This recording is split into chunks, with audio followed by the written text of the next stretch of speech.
Hello दोस्तों, हम फिर आ गए थे कहानी जुनून तेरे इश्क का, जिसको लिखा है इनाया जी ने और उसका क्रेडिट भी इन्हीं को जाता है। सो दोस्तों, हमारी इस कहानी के पूरे पूरे एपिसोड नंबर आपके 116 हो चुके हैं। हम देखते हैं आने वाली कहानी में क्या होता है। शुरू करते हैं एपिसोड नंबर 117 और देखते हैं कहानी में क्या होता है। अचिता के सवाल को सुनकर आर्यन भी उसे एक सवाल पूछता है। क्या उसे उस पर भरोसा नहीं था? उसका सवाल सुन के अचिता की आंखों से आंसू बह जाते हैं, लेकिन वो खुद को मजबूत करके अपने आंसू साफ करती है और उसकी ओर मुड़ के बोलती है, एक वक्त था जब मेरा दिल तुम्हारे बिना धड़कने की बिना सोच भी नहीं सकता था। मेरी दुनिया तुमसे शुरू और तुम पे ही ख़त्म होती थी। मेरी रूह तो तुम्हें समाये हुए होती थी। मुझे लगता था कि मुझसे खुश नसीब कोई और हो ही नहीं सकता। प्यार से बढ़कर इस दुनिया में मेरे लिए और कुछ था ही नहीं। लेकिन तुमने मेरा भरोसा तोड़ दिया। तुमने मुझे तोड़ दिया। तुम एक बार अपने दिल पे हाथ रख के मुझे बोल दो कि मैं तुमसे भरोसा करूं। एक बार फिर तुम मुझे सवाल कर रहे हो कि मैं तुम पे भरोसा कर सकती हूँ या नहीं। ये मेरा जो दिल है ना, आज भी तुम्हारे लिए धड़कता है। तो आज तक मैं जिंदा थी, लेकिन तुम्हारे बिना सिर्फ मेरी सांसें चल रही थी। मैं जीना तो तुम्हारे साथ चाहती थी और शायद अब भी चाहती हूँ। मुझे मेरा दिल मजबूर कर देता है मुझे तुम्हारे बारे में सोचने को। प्लीज़, जो भी उस दिन हुआ उसे हमारी लाइफ से ख़त्म कर दो। उस दिन को वक्त से ही मिटा दो, और नहीं तो मुझे एक सेकेंड और उस दिन को वक्त से ही मिटा दो, और नहीं होता मुझसे। प्लीज़ सब कुछ ठीक कर दो। आज फिर एक बार मेरा ये दिल तुम्हारे धड़कना को तैयार है, तुम्हारे रोने को तैयार है, तुम्हारे होने को तैयार है। बस एक बार बोल दो कि जो भी उस दिन हुआ था, वो सब ने देखा था, वो गलत था। आज भी आंख बंद करके यकीन कर लूँगी। इतना बोल के अचिता आर्यन की ओर आप आज वही नज़रों से देखती है। शायद वो कुछ बोले और सब ठीक हो जाए, लेकिन आर्यन कुछ नहीं बिना बोले ही वहाँ से निकल गया। और वो सीधा आरव के पास जाता है और उसका रूम नॉक करता है। सनम सो चुकी थी। आरव डोर ओपन करता है और आर्यन को देख के पूछता है कि क्या हुआ, अचिता ठीक तो है ना। आर्यन उसका हाथ पकड़ के उसे अपने साथ टेरेस पे ले जाता है और वहाँ जाके उसे कस के गले लगा देता है। आर्यन की हरकत एक पल के लिए आरव चौंक जाता है, लेकिन फिर उसे अपने गले लगा देता है और बोलता है, बोलोगे भी क्या हुआ है। वो आज मुझसे प्यार करती है। अब मैं और बिल्कुल भी देर नहीं करूँगा और उसे सारा सच बता दूँगा। ना खुद उससे दूर रहूँगा और ना ही उसे रहने दूँगा। आर्यन आरव की बात का जवाब देते बोलता है, मैं बहुत खुश हूँ तुम दोनों के लिए। आरव कहता है, और इसमें भी तुम्हारी हेल्प करूँगा। मुझे मेरी बहन के चेहरे पे मुस्कान चाहिए और वो सिर्फ तुम ही ला सकते हो। इस मुस्कान के बदले मैं तुम्हारी हेल्प करूँगा, लेकिन अगर उसकी आंखें नम हुई तो मैं तुम्हें ज़िंदा गाड़ दूँगा। ऐसा कभी नहीं होगा, मैं वादा करता हूँ तुमसे। आर्यन आरस को जवाब देते हुए बोलता है, वो मेरी जान है और हमेशा ही रहेगी। काश वो हुआ ही ना होता, उस दिन हमारी ज़िंदगी में आया ही ना होता, तो ये सब होता ही नहीं। हम सब खुशी से रहते। अब भी देर नहीं हुई है, आरव कहता है। दोनों ही पुरानी यादों में खोए हुए थे। फ्लैशबैक, एक लड़की रोते हुए अपने कमरे की ओर जा रही थी और बोल रही थी, तुमने ये ठीक नहीं किया आर्यन, तुमने मुझे धोखा दिया है। अगर तुम मुझे पहले ही बता देते तो मैं खुद ही तुम्हारे रास्ते में नहीं आती। पर तुमने मेरे भरोसे को तोड़ दिया और ये भरोसा अब शायद कभी ना बन पाए। यहीं पे कहानी का एपिसोड नंबर आपका 117 कंप्लीट होता है। सो दोस्तों, मुझे लगता वक्त है तो मैं इसी में कहानी का एपिसोड नंबर 118 ऐड करता हूँ और देखता हूँ कहानी में क्या होता है। शुरू करते हैं एपिसोड नंबर 118। आज सिंघानिया मैंशन को दुल्हन की तरह सजाया गया था, क्योंकि आज घर की लाडली बेटी की सगाई जो होने वाली थी। आज वह फ्लैशबैक चल रहा है। आज सिंघानिया मैंशन को दुल्हन की तरह सजाया गया था, क्योंकि आज घर की लाडली बेटी की सगाई जो होने वाली थी। आज वाइट कलर के लहंगे में सजी अचिता एकदम बेबी डॉल लग रही थी। आज अचिता काफ़ी खुश नज़र आ रही थी, क्योंकि उसे उसके बचपन का प्यार, उसी का आर्यन जो मिलने जा रहा था। आज उसे लग रहा था कि शायद इस दुनिया में सबसे खुश नसीब वही है। दादी उसकी नज़र उतारते हुए उसे नज़र काला टीका लगाते हैं और उसकी बलाई लेते हैं। बोलती हैं, मेरी बच्ची को किसी की नज़र ना लगे।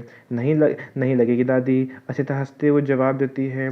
वहीं दूसरी ओर आर्यन ने वाइट कलर की शेरवानी पहन रखी थी, वो भी काफ़ी हैंडसम लग रहा था। आर्यन के साथ आरव और बाकी बॉयज़ भी थे, उसे रेडी होने में हेल्प कर रहे थे, साथ ही साथ उसकी टांग भी खींच रहे थे। अनंत आर्यन को छेड़ते हुए बोलता है, भाई तूने सबसे पहले ही बेलन खाने की तैयारी कर ली। वैसे आरव, मैं क्या बोल रहा था, आज इन दोनों की सगाई हो जाएगी तो अचिता को ऑफिशियली हक होगा इसको बेलन मारने का। और अब ये 2 साल के लिए यूएस भी जा रहा है। तो जब तक ये वापस आ जाता है तब तक अचिता की ट्रेनिंग करवा देते हैं। मेरा मतलब है उसे प्रैक्टिस करवा देते हैं कि बेलन के से कैसे सिर फोड़ते हैं। उसकी बात सुन के सब मुंह दबा के हंस रहे थे। वही आर्यन उसके पेट में घूसा मारता है और बोलता है तेरा कुछ ज़्यादा ही जबान नहीं चल रही, वो मुझे कभी नहीं मारेगी। एक मिनट, कभी तुझे जलन तो नहीं हो रही ना मुझसे कि मेरी होने वाली वाइफ इतनी प्रिटी है और तेरे हिस्से में वो मोटी है। आर्यन आर्यन भी अनंत को परेशान करते हुए बोलता है। अनंत जो काफ़ी कोल्ड ड्रिंक पी रहा था, आर्यन की बात सुन के उसकी सारी कोल्ड ड्रिंक बाहर आ जाती है और वो रोनी सी शक्ल बना के आरव की ओर जाके बोलता है मैं उस बोटी से नहीं जानता, वो मुझसे गलती से टकरा गई थी। अगर उसने एक उंगली भी मुझ पर रख दी ना तो मेरी टिकट सीधा कट जाएगी ऊपर की। अरे मुझे लगता है कि अगर गलती से ही मेरी शादी उससे हो जाएगी तो किसी दिन वो मोटी अगर उसे खाना ना मिले तो मेरा ही चिकन खा जाएगी, वो भी बिना फ्राई करे। ऐसा लगता है कि उसके घर में जितने भी लोग हैं ना वो उसकी ही खिदमत करते होंगे। बस करो तुम लोग ज़्यादा बस करो तुम लोग और जल्दी से आर्यन को रेडी करके नीचे लेके आओ क्योंकि मुहूर्त का टाइम हो गया है। आरव के डैड अंदर आते हुए बोलते हैं डैड हम आ रहे हैं, आप चलिए हम आते हैं। आरव जवाब देता है। थोड़ी देर में सब लोग नीचे हॉल में थे। आर्यन को ले जाकर एक सोफे पे बैठाया गया। थोड़ी देर में सबकी निगाहें सीढ़ियों पे टिकी हुई थी कि वहीं आर्यन के तो मुंह खुला का खुला रह जाता है। अपनी नज़रें झुकाए थोड़ी घबराहट अपने चेहरे पे लिए थोड़ा हया के साथ अचिता नीचे आ रही थी। उसे आर्यन के साथ ही बैठाया गया। आर्यन कब से उसे एक तरफ देखे जा रहा था, माना कि उसकी होने वाली माना कि तुम उसकी होने वाले पति हो, लेकिन इसका मतलब ये तो नहीं कि मेरी प्यारी बहन को नज़र लगाओगे। आर्यन की हरकत देख के अनंत बोलता है। उसकी बात सुन के आर्यन झेप जाता और इधर उधर देखने लगता है। दादी पंडित जी को बोलती हैं कि रस्म शुरू की जाए। जी दादी, मुहर का टाइम हो रहा है, हम शुरू करते हैं। पंडित जी जवाब देते हैं। सबसे पहले दादी आगे आती हैं और दोनों का तिलक करती हैं। उसके बाद अंगूठी पहनाने की रस्म होती है। सबसे पहले अचिता आर्यन को रिंग पहनाती है। उसके बाद आर्यन अचिता को रिंग पहनाने लगता है कि तभी एक ज़ोरदार आवाज़ हॉल में गूंजती है। एक लड़की अंदर आते हुए बोलती है ये सगाई नहीं हो सकती क्योंकि आर्यन मेरे होने वाले बच्चे का बाप है। ये क्या बकवास कर रही हो तुम रिया? आर्यन गुस्से से उस लड़की को बोलता है। मैं बकवास कर रही हूँ? तो उस दिन जो भी हुआ हमारे उस दिन जो भी हमारे बीच हुआ था वो सब क्या था? मैं तुम पे यकीन करके अपना सब कुछ तुम्हें सौंप दिया और अब तुम अपने ही बच्चे को अपनाने से मना कर रहे हो। तुम ऐसा कैसे कर सकते हो आर्यन? ये क्या बोले जा रही हो तुम? अगर तुमने एक और वर्ड उसके बारे में और गलत बोला तो तुम्हारी जान ले लूँगा। आरव गुस्से से रिया से बोलता है। और जो कुछ भी हुआ है तुम बोल रही हो उसका कोई प्रूफ है तुम्हारे पास?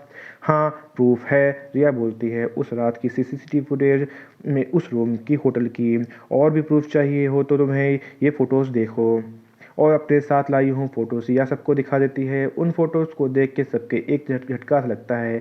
वहीं अचिता के पैरों से ज़मीन ही खिसक गई। और अब भी अगर यकीन ना हो तो ये लो मेरी प्रेगनेंसी रिपोर्ट। रिया सबको एक पेपर देती है। उस रिपोर्ट को पढ़ के सभी लोग आर्यन को सवाली नज़रों से देखने लगते हैं जैसे पूछ रहे हो ये सब क्या है, ये गलत है, ये सब मैंने नहीं किया, ये लड़की झूठ बोल रही है। आर्यन इतना ही बोल पाता है किसी ने पीछे गिरने की आवाज़ आती है।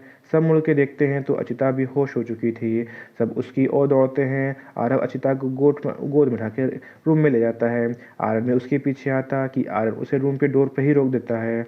आरव उसे रूम के डोर पे ही रोक देता है और बोलता है अभी के अभी यहाँ से चले जाओ, नहीं तो मुझसे बुरा और कोई नहीं होगा। मैं भूल जाऊँगा कि तुम कौन हो। लेकिन आरव मैंने कुछ नहीं किया, ये सब गलत है, मुझे अचिता से मिलना है। आरव को जवाब देता है तुम्हें अचिता की कसम, अभी के अभी जाओ यहाँ से। आरव बोलता है। उसकी बात सुन के आर्यन वहाँ से चुपचाप आंखों में आंसू लिए वहाँ से निकल जाता है।